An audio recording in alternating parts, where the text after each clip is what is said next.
Team India के लिए बहुत ही बुरी खबर आई। हमेशा हमेशा के लिए श्रेयस अय्यर की हो सकती है टीम से विदाई, और इस बार तो बात सीधा उनके करियर नहीं बल्कि उनके जान पर बनाई। हेलो दोस्तों, welcome back to the cricketology. Well, आप लोग अगर रेगुलर मेरी वीडियोस को देख रहे हो और हमें फॉलो कर रहे हो तो आपको यह जरूर पता होगा कि श्रेयस अय्यर जो कि तीसरे ओडीआई के दौरान जो सिडनी में खेला गया था, बुरी तरीके से इंजर्ड हो गए थे। उस एक कैच पकड़ने के बाद श्रेयस अय्यर ग्राउंड पर ही ना ही सिर्फ लौटे बल्कि उनको तुरंत ही अस्पताल में भी भर्ती करवाया गया था, और अभी भी वो सिडनी के निजी अस्पताल में वहां पर भर्ती हैं। बताया यह जा रहा है कि जितने भी खिलाड़ी हैं वो सभी लोग भारत ट्रैवल तो कर रहे हैं, लेकिन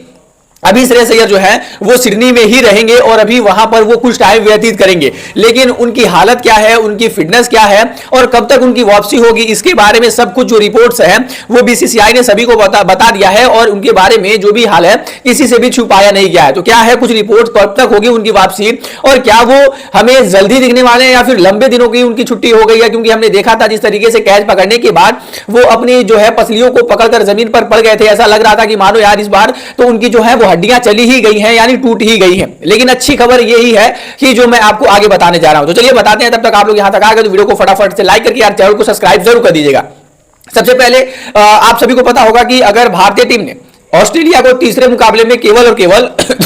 236 रनों के निजी स्कोर पे रोक दिया था, तो उसमें सबसे बड़ा हाथ अगर किसी खिलाड़ी का था वो था श्रेयस अय्यर का ही। क्योंकि डेंजरस दिख रहे एलेक्स कैरी का एक शानदार नहीं बल्कि अद्भुत कैच उसे माना जाएगा। वैसा कैच मुझे लगता है कि 100 कैचों में से सिर्फ एक कैच पकड़े जाते होंगे, और वो एक कैच था श्रेयस अय्यर के नाम। जी हां,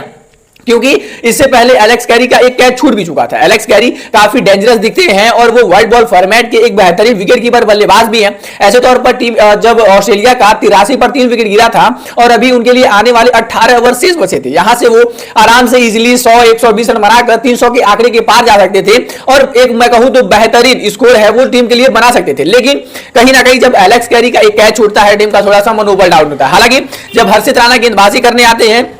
एक प्लान बिछाया जाता है कि वो आउटसाइड ऑफ द स्टंप गेंदे डालेंगे, यानी वॉइड के अंतराल गेंदों को डालेंगे, और ऐसे तौर पर उस जाल में जो है वो एलेक्स कैरी फंसते हुए नजर भी आते हैं। वो अपनी उंगलियों को फेरते हैं, जब एलेक्स कैरी जोर से मारने की कोशिश करते हैं तो गेंद जो है वो थर्ड मैन की तरफ काफी ऊंची खड़ी हो जाती है, और ऐसे तौर पर गेंद जो है वो काफी लंबे टाइम तक हवा में रहती है। हालांकि जो फील्डर थे यानी श्रेयस अय्यर थे, उनके लिए दिक्कतें तब थी क्योंकि वो गेंद ना ही सीधा और ना ही आगे दौड़ते हुए बल्कि उनको अपनी उल्टा दिशा में भागते हुए उस कैच को पकड़ना पड़ता। और हमने कई बार देखा ऐसा कि श्रेयस अय्यर अनबिलीवेबल तरीके की फील्डिंग करके दिखाते भी हैं, और एक बार उन्होंने यहां पर भी किया। श्रेयस अय्यर जब उनको उल्टा ही भागना पड़ता है, लेकिन वो हार नहीं मानते हैं और वो गेंद का पीछा करने लगातार उनका गेंद का पीछा करते हैं। और आप देखो वो गेंद का पीछा करते हैं और वो एंड पॉइंट तक जब गेंद को पकड़ लेते हैं वहां तक उनको कोई भी दिक्कत नहीं थी। गेंद को पकड़ने के बाद यानी कैच को पकड़ने के बाद जब श्रेयस अय्यर कैच को कंफर्टेबली यानी टेक कर वो छोड़ते हैं कि गेंद छूटे ना, क्योंकि अक्सर कई बार होता है कि आप गेंद को पकड़ भी लेते हैं लेकिन जब जमीन पर आप गिरते हैं तो वो इंपैक्ट की जगह पर आपका जो बॉल है वो हाथ से छूट जाता है। लेकिन श्रेयस अय्यर जो बॉल को टाइट से पकड़ते हैं और उस वक्त जो कोहनी थी उनकी, जो एल्बो थी, वो जाके उनको रिबकेज पे लगती है, यानी उनके पसलियों पर लगती है, और श्रेयस अय्यर बुरी तरीके से वहीं पर गिर जाते हैं। रोहित शर्मा आते हैं, काफी देर तक उनकी पसलियों पर रगड़ते भी हैं, फिजियो आते हैं, वहां पर स्प्रे भी मारा जाता है कि श्रेयस अय्यर अब ठीक हो जाएंगे, अब ठीक हो जाएंगे। लेकिन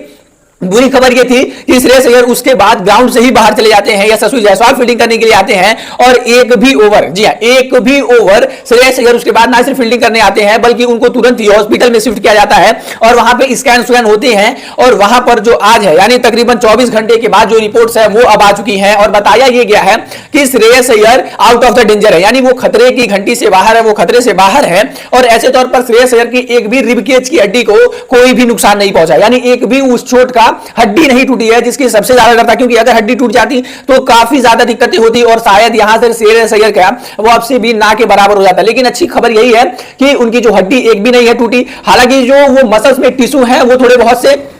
फट से गए हैं, क्योंकि वो इंपैक्ट ही इतना बुरा था, वो जब जमीन पर गिरे थे, इससे पता लगता कि अंदर की जो टिश्यूज हैं वो फट गई हैं, और उसी को रिपेयर करने के लिए, उसी को रिकवरी के लिए अभी श्रेयस अय्यर जो क्रिकेट फील्ड से हैं लगभग 3 हफ्तों के लिए बाहर बताया जा रहे हैं, और 3 हफ्तों के बाहर के टाइम में कोई क्रिकेट भी उनको नहीं खेलना है। क्योंकि Shreyas Iyer red ball format से अभी टीम से छुट्टी ले चुके हैं। व्हाइट बॉल फॉर्मेट में देखा जाए ओडीआई सिर्फ खेलते हैं, टी20 में उनकी जगह है नहीं, और अगली जो ओडीआई सीरीज है तकरीबन 1 महीने बाद यानी 30 नवंबर को खेला जाना है, यानी तकरीबन 1 महीने कुछ 4-5 दिनों के बाद जो अगली ओडीआई श्रृंखला हमें खेलनी है, और 3 महीने यानी लगभग 15 दिन का मान लो, आप 20 दिन का गैप मान लो जो है श्रेयस अय्यर को रेस्ट के लिए चाहिए। यानी ये सीधे साफ है कि श्रेयस अय्यर अगले ओडीआई श्रृंखला में अभी तो फिलहाल की जो रिपोर्ट है उसके अनुसार तो खेलते हुए नजर आ ही रहे। आगे क्या रिपोर्ट आती है वो भी आपको बताऊंगा, लेकिन उससे पहले आप फटाफट चैनल को सब्सक्राइब कर लीजिएगा।